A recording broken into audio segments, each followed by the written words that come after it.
এই জায়গাটাকে আমরা যদি স্ট্রং করতে পারি, আমরা সফল ব্যবসায়ী হিসেবে প্রতিষ্ঠিত হতে পারব। অনেক মানুষ আছে আপনার ব্যবসা প্রতিষ্ঠানের উদ্দেশ্য করে আপনার কাছে আসবে।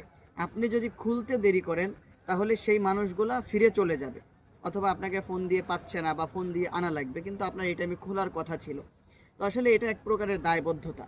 এই দায়িত্ববোধ যতটুকু এইটুকু দায়িত্ববোধ যদি না থাকে তাহলে আসলে ব্যবসা করার ভিতরে মজা নেই। ব্যবসার ভিতরে এই দায়িত্বটুকু থাকা উচিত যে সঠিক টাইমে আমি আমার প্রতিষ্ঠানটা খুললাম, আমার যে গ্রাহক আছে তারা সঠিক টাইমে এসে আমাকে পেলো। এর ভিতরে অন্যরকম একটা আপনি স্বাদ পাবেন। যারা বলে যে আসলে ব্যবসার ভিতরে স্বাধীনতা, চাকরির ভিতরে হচ্ছে বদ্ধ জীবন, এরা মানে এটা একটা ভুল। কারণ আপনি যদি ব্যবসা করেন তাহলে আপনার দিন রাত 24টা ঘন্টা আপনার ব্যবসা নিয়ে চিন্তা করতে হবে এবং আপনার ব্যবসায়িক ব্যস্ততায় আপনি থাকবেন, কখনোই ফ্রি হতে পারবেন না।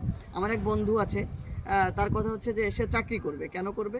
কারণ একটা সময় পরে, মনে করেন 9টা টু 5টা অথবা 7টা 9টা 7টা সে অফিস করলে অফিসের বাইরে সে ফ্রি, কিন্তু এই ফ্রি টাইমটা একজন ব্যবসায়ী পায় না। কিন্তু প্রকৃতপক্ষে স্বাধীনতা না থাকলেও এখানে একটা শান্তি আছে। এটা হলো বাস্তব কথা। ব্যবসা এটা স্বাধীনতা না, এটা একটা শান্তির জায়গা। আর চাকরি এটা আসলে বদ্ধ জীবন, বিষয়টা এরকম না, এটা একটা অন্য লেভেলের লাইফ। এজন্য যারা আসলে ব্যবসায়িক চিন্তা করেন তারা স্বাধীনতার কথা চিন্তা না করে দায়িত্ববোধ জাগ্রত করে মানুষের সেবা দেওয়ার জন্য যদি আমরা ব্যবসায় নামতে পারি তাহলে আমি ব্যবসায় সফল হতে পারবো।